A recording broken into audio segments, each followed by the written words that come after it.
Menjadi politisi muda tentu bukan jalan yang mudah untuk dipilih. Bagaimana lika-liku perjalanan karir politik seorang anak muda kader PKS dari ujung pandang Sulawesi Selatan. Bagaimana perjuangan PKS dalam membumikan Anies Baswedan tanah Celebes sudah hadir di studio Center Indonesia dalam Center Talks. Mas Ismail Bahtiar, apa kabar Mas? Alhamdulillah, baji-baji. Baji-baji, oh itu bahasa... Baji-baji itu bahasa Makassar. Maksudnya kalau saya kan aslinya Bon ya sebenarnya Bugis. Oke. Itu kalau orang taunya Aga Kareba itu universal di Makassar. Jadi yang betul Aga Kareba. Aga Kareba. Berarti aku tadi salah ya? Iya bener lah. Aga Kareba, ya. Baji-baji. Baji-baji jawabannya. Gitu, alhamdulillah. Alhamdulillah. Thank you banget Mas Ismail ini menyempatkan hadir. Makasih. Mas Ismail ini adalah kader PKS pertama yang hadir di Center Talks. Masya Allah. Semoga jadi berkah lah. Insya Allah. Amin. Boleh nih ya Mas ya kita ngobrol-ngobrol sebentar. Boleh.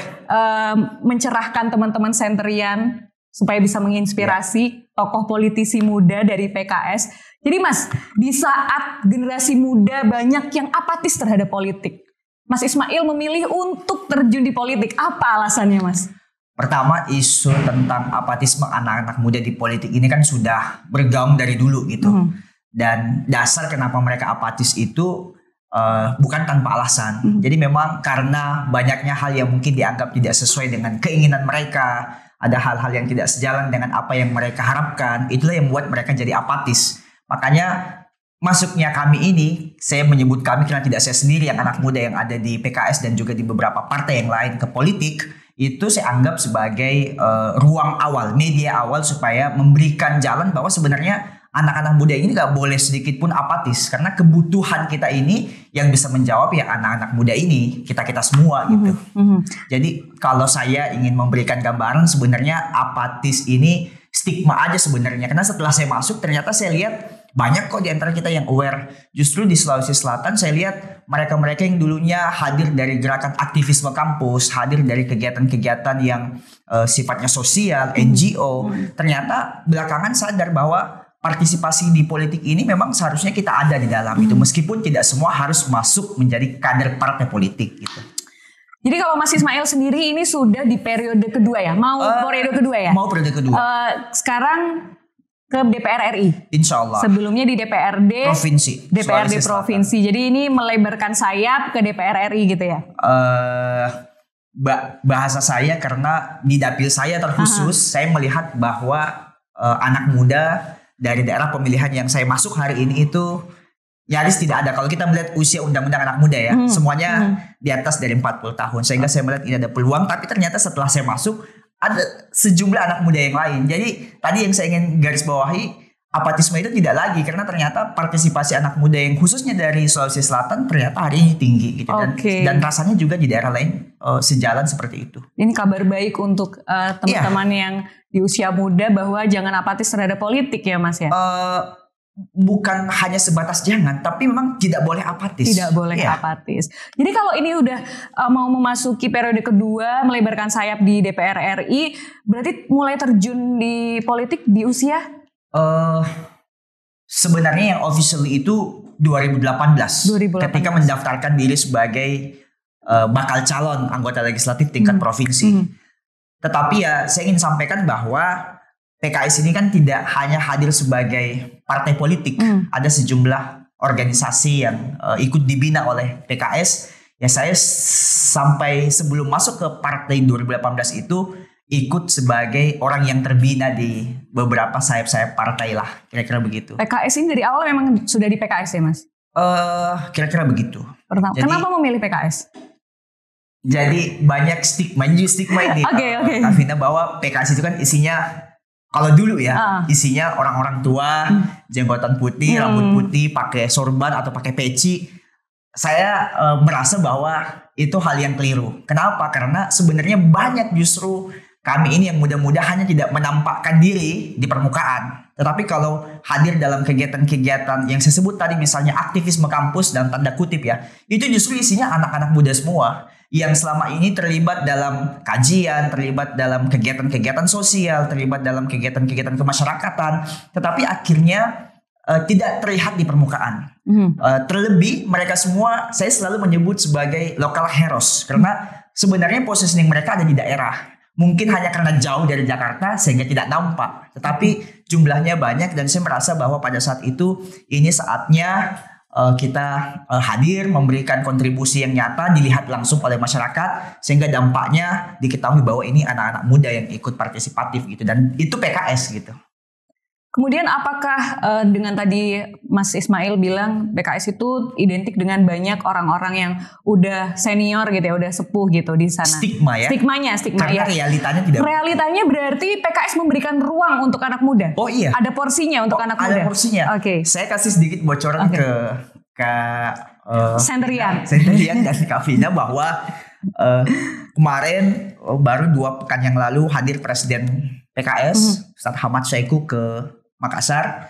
Saya sampaikan ke beliau dan saya hadirkan orangnya. Sulawesi Selatan ini 40% bacaleknya adalah anak muda semua. Dan saya tunjukkan itu bukan hanya pada level nasional, tapi dari tingkat daerah 1, daerah tingkat 2 sampai ke nasional diisi oleh ruang anak-anak muda. Dan mereka bukan orang yang baru datang. Mereka bukan orang yang tiba-tiba mendaftarkan diri punya KTA. Mereka adalah orang-orang terbina, terlibat partisipatif dalam agenda kemasyarakatan yang saya sebutkan tadi.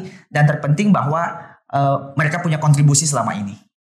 Berarti persentase 40% itu bukan angka yang kecil ya Mas? Bukan. Berarti banyak sekali tokoh-tokoh muda di PKS sebenarnya. Insya Allah. Kita tidak kekurangan stok. Dan saya ingin sampaikan bahwa sebenarnya meskipun itu masih jauh dari target. Kalau kita bicara proporsional komposisi ya. Karena kan secara proporsional harusnya kan kita 50% gitu. Tapi yang akhirnya memang mau menyatakan diri bahwa saya ikut terlibat sebagai bagian daripada peserta partai politik di pemilu 2024 itu angkanya ada di 40%. Ini saya bicara Sulawesi Selatan. Di daerah lain juga tidak jauh dari angka itu. Bahkan ada yang lebih. Ada yang lebih banyak daripada angka 40% itu ya Mas di daerah lain ya. Kemudian Mas, PKS ini kan selain tadi identik dengan banyaknya orang-orang tua yang ada di PKS, kemudian juga PKS itu lekat dengan dakwahnya Mas. Apakah ada korelasinya Mas? Dulu model pengkaderan kami kan dikenal sebagai partai dakwah gitu. Karena kan kami hadir dari kegiatan-kegiatan lingkar dakwah ya. Ya mungkin semua orang sudah pada tahu bahwa kami hadir dari masjid ke masjid, dari kampung ke kampung, dari desa ke desa. Dan model pembinaan kami seperti itu, bahwa tidak bisa hadir sebuah pemimpin yang adil, tidak bisa hadir seorang pemimpin yang bijaksana, yang arif, yang bisa mengayomi tanpa pembekalan iman dan takwa lah bahasanya, sederhananya. Dan itulah yang dibina oleh PKS melalui kaderisasi, melalui liko, melalui tarbiyah yang selama ini memang dilakukan oleh PKS. Berarti kalau Mas Ismail sendiri kan dari DPRD Sulawesi Selatan. Iya. Boleh nggak Mas diceritain, ada nggak pengalaman yang tidak terlupakan, yang berkesan sekali, yang membuat semakin semangat nih untuk berkiprah dalam dunia politik? Background saya kan dulu terlibat dalam 2 kegiatan yang rutin saya lakukan, adalah aktivitas bisnis dan juga aktivitas sosial gitu. Sosial ini yang saya maksudkan adalah sejumlah NGO yang selama ini melekat di aktivitas masyarakat. Saya hadir di antara mereka gitu.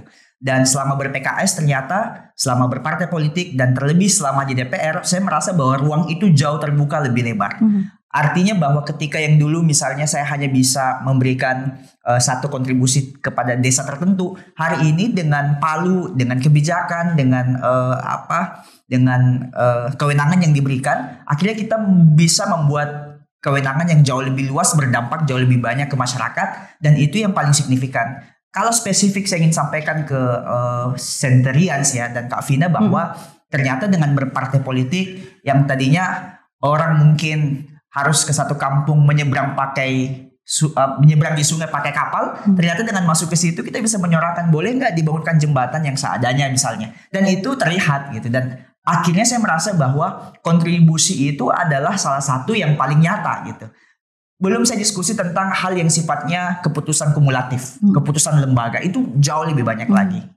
Dan itu yang membuat saya sampai hari ini begitu interest. Terlebih bahwa ada banyak hal yang lain yang kita bisa lakukan dengan legacy bahwa kita punya kewenangan untuk mengatur sebuah peraturan daerah, sebuah kebijakan peraturan keuangan daerah ya, dalam hal ini keputusan APBD dan juga pengawasan terhadap pelaksanaan roda pemerintahan.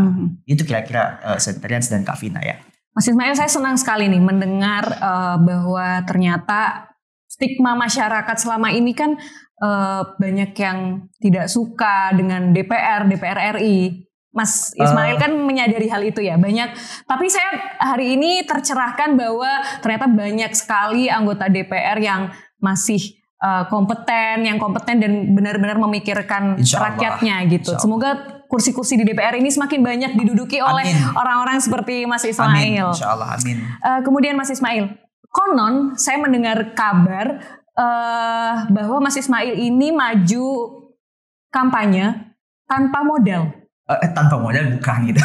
Tanpa modal tentu saya menggunakan modal. Oke, tapi yang saya tidak lakukan adalah tidak menggunakan spanduk dan baliho. Oke. Itu yang saya anggap bahwa spanduk dan baliho itu kan cost, biaya yang dan menurut saya bukan biaya yang kecil. Mencetak satu baliho, memasang di satu tempat itu tidak biaya kecil. Ada operasional, ada biaya cetak, ada biaya tiang segala macam. Itu saya tidak lakukan sama sekali. Waktu itu pertimbangan dasarnya pertama hadir dengan isu yang berbeda, bahwa memberikan cara pendidikan politik melalui sosial media, dan itu saya anggap efektif. Yang kedua, kalau Centerians dan Kak Vina mungkin ke daerah akan melihat bagaimana spanduk ditutupi oleh spanduk, ditutupi lagi oleh spanduk gitu. Saking banyaknya orang yang pengen memasang spanduk atau baliho di jalan-jalan, dan ternyata itu juga mengganggu pandangan lah, mengganggu apa yang seharusnya kita lihat normatif gitu. Sehingga saya memutuskan pada saat itu bahwa kita tidak menggunakan spanduk, tidak menggunakan baliho. Ternyata itu bisa melakukan efisiensi biaya yang cukup signifikan. Akhirnya saya tidak harus mengeluarkan angka ratusan juta hanya sebatas untuk memasang spanduk dan baliho. Karena kalau kita melihat salah satu cost politik yang tertinggi adalah sosialisasi baliho dan spanduk itu. Dan itu yang saya lakukan. Tentu didukung oleh hal-hal yang sifatnya substansial yang lainnya. Misalnya hadir di tengah-tengah masyarakat dengan kegiatan-kegiatan sosial, dengan agenda-agenda yang bermanfaat. Dan itu yang selama ini saya lakukan, termasuk pada proses tahun ini dan tahun depan. Saya sudah komitmen tidak lagi dan tidak mau ada satupun baliho dan spanduk dipasang oleh tim kami, meskipun permintaan banyak gitu. Tapi sebenarnya menggunakan baliho itu efektif nggak menurut Mas Ismail? Kalau anak muda, harusnya tidak efektif. Karena 50% pemilih anak muda ini hari ini bermukimnya di sosial media. Lebih banyak mereka menghabiskan waktu di sosial media ketimbang hanya sebatas melihat spanduk dan baliho yang sekejap mata gitu. Tapi kan pemilih bukan cuma anak muda. Saya punya treatment khusus untuk mereka yang bukan pemuda. Gimana tuh, Mas? Itu jadi buka dapur ya? Ya, dan kalau saya buka di sini, sebenarnya ini universal. Hanya mungkin saya melakukan dengan cara yang berbeda saja. Gitu. Kalau orang tahu, ternyata caranya seperti itu, rasanya semua orang bisa melakukan. Baik. Mas Ismail kemarin di sosial medianya Mas Ismail ada chat random, bacain chat random. Iya. Boleh nggak nih kalau tim center mau kasih challenge untuk kita bacain question random? Boleh. Boleh. Ini tim kita nih pada usil nih. Gak apa-apa nih Mas? Boleh. Question random yang pertama nih, pertanyaan random pertama. Orang meninggal pakai kain kafan, kalau Kunti pakai daster dari mana? Tahu nih, aku dititipin ini pertanyaan titipan ini Mas. Semoga bukan pembagian dari caleg, Mbak. Jadi jawabannya? Itu tadi semoga bukan caleg. Oke, jawabannya itu. Oke, berarti ini pertanyaan random yang kedua. Kalau kita rajin bermalas-malasan, maka itu termasuk orang rajin atau malas? Malas, itu malas. Oh gitu. Jadi, Kalau rajin rebahan, ini mau dijelasin. Loh, tapi kan rajin Mas, kan konsisten. Yang benar harusnya malas berajin-rajin kali. Oh gitu, malas berajin-rajin. Oke, ini ada lagi nih. Ya. Ayam apa yang bikin sebel? Ayam apa ya? Emang Mas usil emang tim kita nih Mas. Ini nih pertanyaan dari teman-teman loh Mas, bukan dari aku. Jadi Mas Ismail jangan musuhin aku ya. Ayam apa yang bikin? Oh, jangan Mbak. Gimana Mas? Ayam apa ya? Ayamnya nyerah deh kalau gitu. Tahu nggak Mas, ayam yang bikin sebel itu adalah ayamnya habis, nasinya masih banyak. Biasa terjadi nih. Ya kan Mas, itu sering terjadi saat kita makan, apalagi kalau makan nasi kotor. Ayamnya udah habis, nasinya masih banyak. Padahal, sering terjadi. Iya, sering terjadi kan. Terus Mas, ini pertanyaan. Jadi penyanyi luar negeri yang suka sepedaan apa Mas? Aku ini juga nggak tahu jawabannya. Saya boleh dikasih saya tadi lupa baca itu. Saya nggak mau nanti boleh dapat itunya nggak? Ada nggak? Oh, boleh ya. Emang sudah usil Mas, emang pada kejam memang tim belakang layar kita tuh Mas. Jawab dulu Mas. Saya lo nggak tahu penyanyi luar negeri gitu. Oh nggak tahu. Aku juga kok taunya Denny Canang. Penyanyi luar negeri yang suka sepedaan, siapa Mas? Ih aku lupa lagi jawabannya. Saya juga nggak tahu nih.